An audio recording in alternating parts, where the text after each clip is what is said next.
One of the most common fears amongst humankind is the fear of missing out on what life has to offer. And I can't help but wonder, what does life have to offer that's so worth not missing out on? Is it money? Is it parties? Is it so-called friendship? Is it so-called love? Is it sex? The good old sex, right? Probably the best thing life has to offer. The best feeling in the world. But even then, what has people so afraid that they're afraid? They just can't stop thinking, oh my God, I can't miss out on what life has to offer.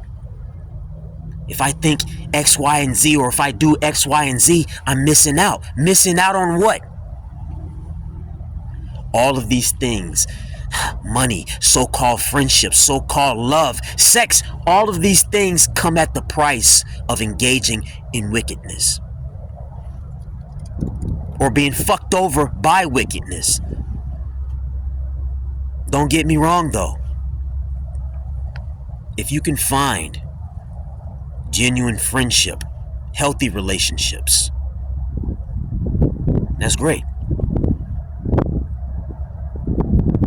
Romance is fine. Money can be okay. It's all in how you spend it, all in how you use it. But more often than not, think about it.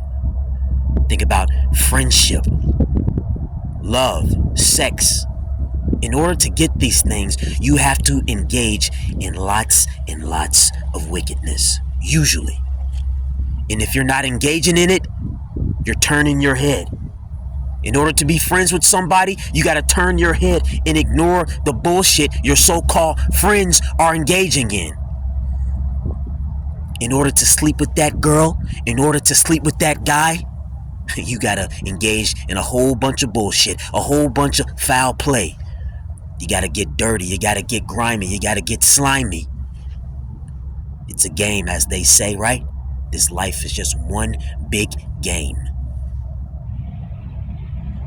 And not everybody asks to play it. You're just handing people the controller. Here, play. And now people want to play, There are people out here who want to play fair. But in order to establish all of the so-called luxuries and pleasures life has to offer, you have to rip your soul in half. Especially if you're a person that was born with the soul, born with the conscience. And some people, they don't have a conscience. So that, they don't have to do much ripping apart. They're naturally demonic. And then you have some people who aren't so naturally demonic, but they give in. They say, I know it's not right, but I don't want to miss out. I got to get that girl. I got to get that guy. I got to do X, Y, and Z. I got to be on the scene. I got to go to that basketball game. I got to be accepted by the world, by this secular world. But what the fuck for? See, a lot of you people, you claim to believe in God. You claim to be God-fearing, theists, Christians, Muslims. You know how many Muslims I know that drink, that eat pork? You know how many Christians I know that fuck before marriage? Get out of here. You know how many Christians that I know that do X, Y, and Z, so many things that go against what their God claims to want, but they do it anyway. Because they don't want to miss out on what life has to offer. They'll do anything and everything under the sun. Things that they know are not good. No, they know it. But hey, they don't want to miss out on what life has to offer. Sure, life has many things to offer.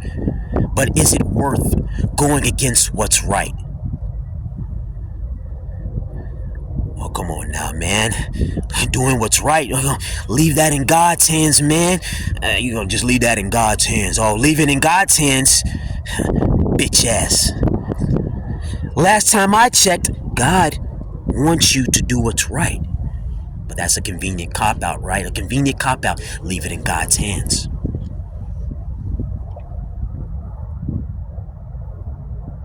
God wants you taking it in your hands, placing what's right and wrong in your hands.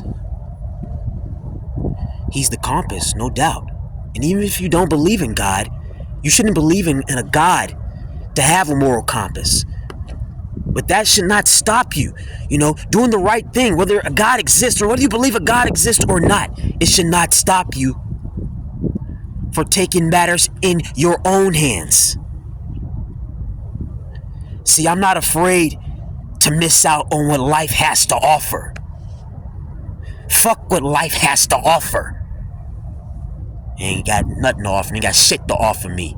Because I know there's a world beyond this one. A world deep inside the void. That's 10 times better than what this planet has to offer. Even the best things, the so-called greatest things life on Earth has to offer. Better than all of it. See, a lot of you claim to be God-fearing.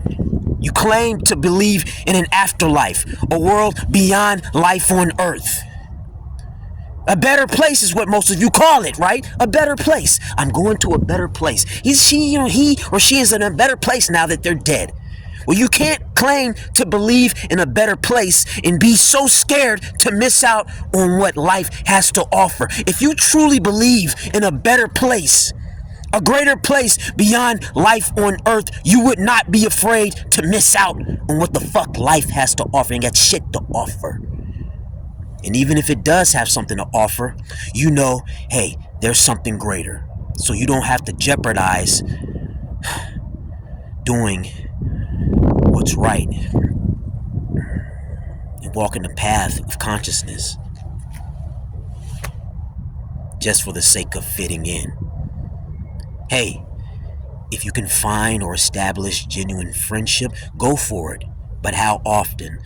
How often is friendship or love and all of the best things life has to offer? How often is it really genuine? Or not tainted by wickedness?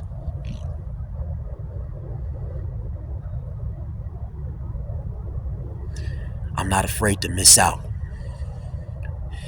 Because this life on Earth, this is a prison planet. It's a prison planet. And yeah, I'll do my best to walk a path of morality. But at the end of the day, we're still in prison. And I'm going to serve my time however I see fit.